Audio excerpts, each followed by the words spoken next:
Hey, welcome back to another Moralis video. My name is Bharat, and in today's video I'm going to be showing you how you can essentially leverage the blockchain API in order to build on top of the Chiliz chain. So let's get started. So I'm just going to start with a quick overview of Moralis and Chiliz. And if you're not familiar with Chiliz, Chiliz is one of the biggest blockchains in sports and entertainment. And essentially, Chiliz is basically partnered with some of the major global sports partners with fan tokens powering up their ecosystem. And using fan tokens, you can essentially build a lot of apps leveraging sports data and essentially tap into the sport communities. And using Moralis, you can essentially accelerate your process because we have support for the NFT API, token API, wallet API, blockchain API, and streams on top of Chiliz. And in this video, I'm going to be showing you how you could use the blockchain API in order to get all kinds of transaction data on Chiliz chain. So to get started, you can just click on login, and as soon as you've logged in, you're going to be able to see a Moralis dashboard. And your Moralis dashboard basically contains all the data you need to get started. You can see links to our docs, tutorials, you can see our API key here. You can see our what's new section that keeps telling you what are the new features as we launch them. And now coming to our blockchain API, you can just click on explore docs, and that's going to take you to docs.moralis.com, where you can basically refer to all of our APIs. And as you see right here, we have different APIs by sections and also by chain. So since Chiliz is EVM, you can basically find Chiliz under EVM API. So I'm going to go to EVM API, and here you can see what are the list of APIs available by category. And now since we're going to cover blockchain API, you can just click on blockchain API, and once you're here, you can see what are the stuff that you can do and what kind of data you can get from Chiliz. So as you see right here, you have methods available in order to get the block by hash. You can get a block by date. Then you have the method to get the transactions. So if you want to retrieve like the transaction by hash, then you're going to get the entire data for that particular transaction. If it's like an ether transfer or a contract interaction, you're going to get all of that with this particular method. Then you have get internal transaction, which is going to give you all of the internal transaction by transaction hash. Then you have get decoded transaction by hash, and that's going to give you the decoded transaction value. And get wallet transaction actually gives you the native transaction by wallet.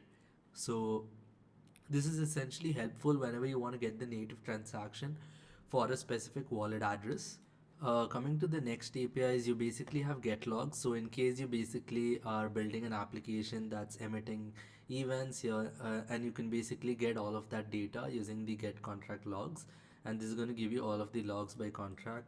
And then you have a method called get contract events, so that you can get all of the events by contract as well. Then you have get stats, which is going to give you data about the particular block, and get latest block number gives you the latest block number which is present on the Chiliz chain. So now if you want to actually try this out, I'm going to start with the transaction APIs, and to do this I'm just going to quickly pull up the Chiliz Explorer. So as you can see right here, I have Chiliz Explorer open right here. You can see all of the transactions as they happen in real time. You can see data about all the blocks, everything right here. So if you just want to test this out, you can click on any particular transaction. I'm just going to click on this one, and as soon as I've clicked on this transaction, you can see details about this transaction, such as the transaction hash, the from, the to, the value, the transaction fee which was paid, the Chili's price, the gas price, all of that. I'm going to show you how you could use the Moralis API in order to get this data. So to initially just get started, like I mentioned earlier, once you have signed in, you can just copy your API key and head over to the docs. And once you're here in the docs, let's go into get transaction by hash. Once you click on method documentation, you can basically see right here, you get this interactive UI where you can actually play around with the API and test it. So you can paste the transaction hash that you want to query, select the chain here, and you'll be able to test live API right here. So I'm going to show you that by just putting in my API key here, and the next step is to put in the transaction hash.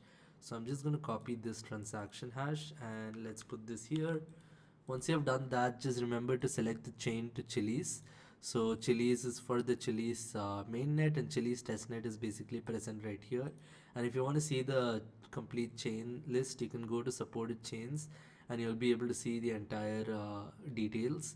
So now to test this API, we're all set. And if you hit test live API, let's wait for a while. There you go. You can see right here, this is the transaction that just was performed.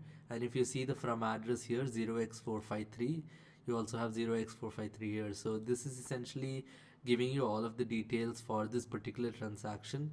And here you can basically see the value field, you can see the gas price. You can also see the timestamp at which this transaction was added to the block. Along with that, you also get the block hash, transaction fee, etc. So this is how you could use the get transaction by hash API in order to get the transaction for a particular address, for a particular transaction hash. And now if you want to try some other API, let's go ahead and try the get native transactions by wallet. So over here, if you want to actually retrieve the transactions for a particular wallet address, let's actually just go and find a wallet. So I'm just going to take this one, which is in the from address, and let's see if it's able to get the transactions for this particular wallet. And for this, let's just put in the wallet address here, select the chain as Chiliz. And now if you hit test live API, let's wait for this to load. There you go. So now we have gotten all of the transactions present in this particular wallet address. And if you actually see right here, you can see the latest transaction hash. Let's ensure the order is in descending here so that you get the latest transactions at the top. You can see the transaction hash of the latest transaction is 0xA64. And if you actually go here, let's actually see if we're able to find the same transaction as well. So if I open this transaction in the Explorer, we should be able to get this. There you go. So you can see that this transaction was just performed 54 seconds ago. So if you were to actually go back and refresh this, you would be able to see this right here, 0xA64. So that's essentially how you could use the Moralis get native transactions by wallet in order to get all of the wallet transactions for a given wallet address. Coming to what other APIs you have in blockchain, you have the get latest block number, you have the get stats, which is going to give you the stats for a particular block. And in case there are events, you can get the events by contract or event by logs. However, it looks like this particular endpoint is deprecating, so you would have to use the RPC node if you want to retrieve contract logs and events. Coming to the next particular API, you have get block by hash and get block by date. So I'm going to try retrieving the block by hash. So if we actually go here, for this particular transaction, let's try to find out the block hash. So I'm just going to click on this particular block. And if we were to go here, click to see more. There you go, we've gotten the hash of this block. So with this block hash, we will be able to get the contents of the block. So let's try this out. So with this, let's switch to Chiliz again. Once we've done this, let's hit test live API. There you go. So now you've basically gotten all of the contents of all the transactions present in this particular block. And that's essentially how you could use the blockchain API in order to retrieve data about the block, transactions, stats, logs, etc. And essentially, if you're building any kind of applications on top of Chiliz, such as block explorers or anything where you would like to use the blockchain data, that time you could use the Moralis APIs in order to accelerate your journey. So that's essentially how you could use Moralis APIs to get started and build your application on Chiliz. Thank you.